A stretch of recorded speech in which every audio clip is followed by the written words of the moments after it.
Welcome to Bobbi Jo's. I have been meaning to share this do-it-yourself project with y'all for a while. Today I'm going to show you how I built a patio in my backyard. I did this back in the fall. It was late October. It was much cooler than it is now. The supplies will be listed in the video description. Some supplies I bought off Amazon, others I got at the local Ace Hardware and Home Depot. This is what the area looked like before I started, and this is what it looked like when I was done. Well, now it has plants and things growing around the patio area, but this was taken right after I was done with the fencing. This has been one of the best projects I have done on the house so far. I put a fence up to keep the dogs out. I don't mind the dogs on the patio as long as I'm out there to supervise.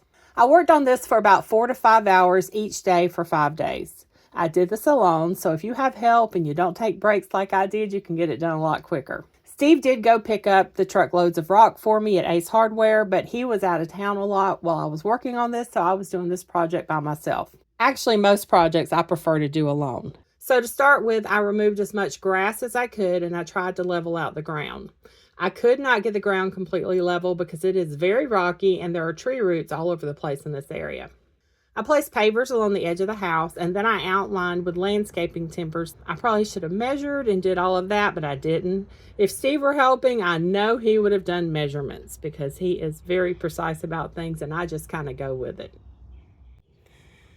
Bobbi Jo says she's helping this morning. Okay, so now got the weed barrier down. Got it as even as I could. We have some very rocky soil and a bunch of roots in the ground from these trees over here. So we'll see how it turns out. And this is the weed barrier landscape fabric I got. I just got it off of Amazon. I'll leave a link. What do you think, Bobbi Jo? You think all the leaves are falling off the trees, don't you? That Amazon box smells funny. She's got an issue with boxes. We bring them in the house and she'll start barking at them. Okay, so in that box is my gravel grid, so I'm going to get it out and show that to y'all next. This is the gravel grid. So I'm going to have to go get some more stakes because I didn't actually get any, and this does not come with them. I was using what I had left over from the weed barrier. But definitely need the stakes because that's what stretches it out. Because otherwise it's all together like it is over here in the corners. The lighting is not that good. We've got a lot of shade and the sun's trying to shine through.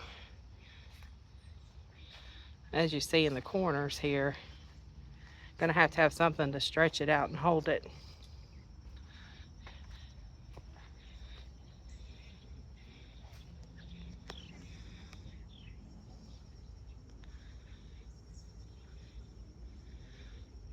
But this is the beginning of the patio.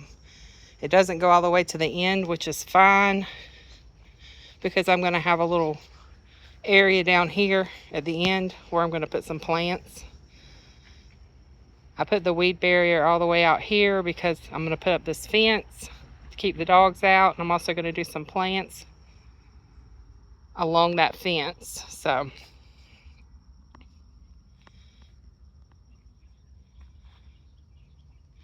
I'll go get some stakes and some gravel and we'll finish it up. And this is what it looks like all stretched out. We got a box of 100 landscape stakes for $20 at Ace. Steve picked up 2 tractor scoops of Crusher Run. That fills up the bed of his truck. He has a 2007 Dodge Ram with a full-size bed that was full of Crusher Run. I'm using it to fill the bottom part of the gravel grid because it is much cheaper than buying the pea gravel. It is $16.99 a scoop, and I ended up doing 4 scoops of Crusher Run altogether. Filling the gravel grid is the most time-consuming part of this project. We have a fence up, so we can't pull the truck into this part of the yard, so I had to shovel it out of the truck into a wheelbarrow and then take it over here to this side of the yard and fill the gravel grid. I have these U-shaped rebar left over from staking down the bottom part of my chain link fence, and I used those to hold the landscaping timbers in place. I got these off of Amazon when I was researching ways to secure the bottom of our fence. Since I already had them, I just hammered them over the landscaping timbers to hold them in place, but you can get a straight rebar and drill a hole in the landscaping timbers to hold them in place also. Okay, so I put some pea gravel on the top. Now these two pieces of wood are kind of off. When I hammered those rebars, those U-shaped rebar over it, it hammered it crooked, but I'm okay with that. I'm gonna have a flower bed, so you probably won't be able to tell when I'm done that it's a little crooked. And down here, I had about a couple inches that it didn't fit together, so I just put a brick. Got some broken brick laying around. So next I'm gonna put more landscape timber across the rest of this, and it's gonna be filled with dirt for a flower garden. I'm gonna put the fence around it to keep the dogs off. Okay, so here is my patio. I still have some work to do, but this is what I've got so far. Everything's down. I probably need about one more scoop of this pea gravel because you can see some of the gravel grit sticking through. Hey, Bobbi Jo, you like it, don't ya? Around the edges, I'm doing dirt because I'm going to plant some shrubs. Oh, there's a screw that came out of my fence gate. Oh. And back here, I'll probably plant some big shrubs on this end for some privacy. I may just plant flowers through here in the spring. I haven't decided exactly what I'm going to do yet. Over here, we're going to have the grill area. But I just put it up the welded wire fence, nothing fancy, just to keep the dogs out because I don't want the dogs in here peeing, especially the boy dogs. They like to pee on everything. I don't want them marking their territory on my patio. So I just put some stepping stones down. Come on, Bobbi.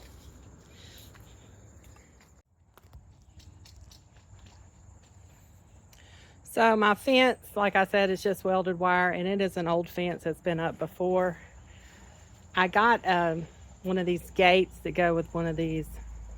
This was $50, $54 and something, I think, to make a gate.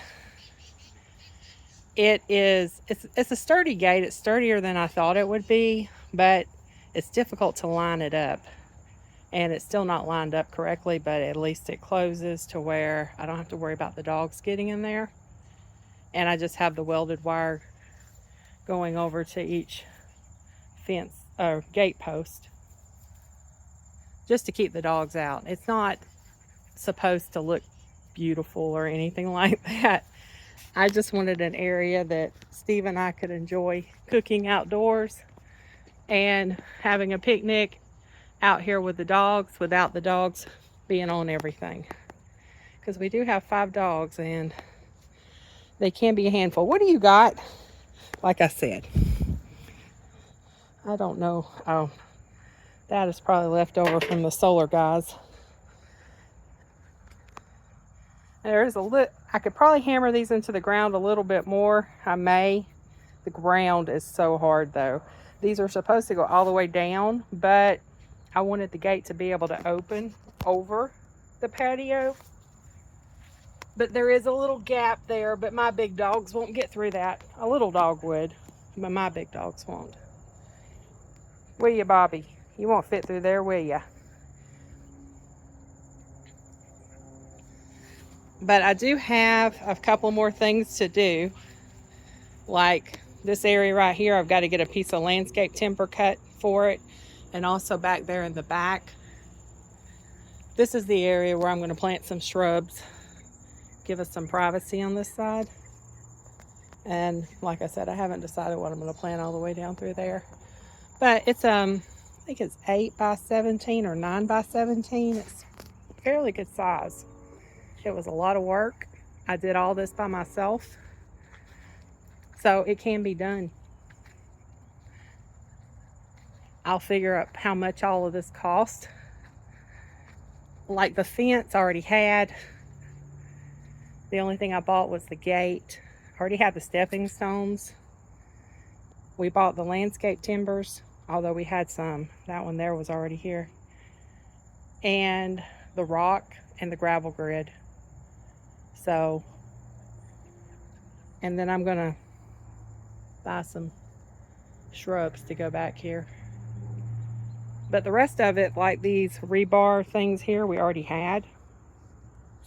Nolan's over there rolling around on his back. We already had these because I used them on the chain link fence. I don't know if y'all have, if you've got big dogs, if you have a problem with dogs and these chain link fences, how they're not connected at the bottom. One day, see how they move? One day my dogs went straight underneath it and I didn't even realize they could do it. But 2 of them just bulldozed through it. So I got those to stake down. I haven't done this side yet, but I did that end down there because they ran out to the park. They were after another dog. They didn't do anything. They just ran out and then they ran back. But I was shocked that they could get under the fence like that. So now I have those U-shaped rebar stakes all along the back. I don't worry about that side because I have a garden over there. I've got a garden over here now too though. I've got shrubs planted back there. I just need to do this side, but we've got this drainage pipe kind of blocking it. So anyway, I have enough to do it though.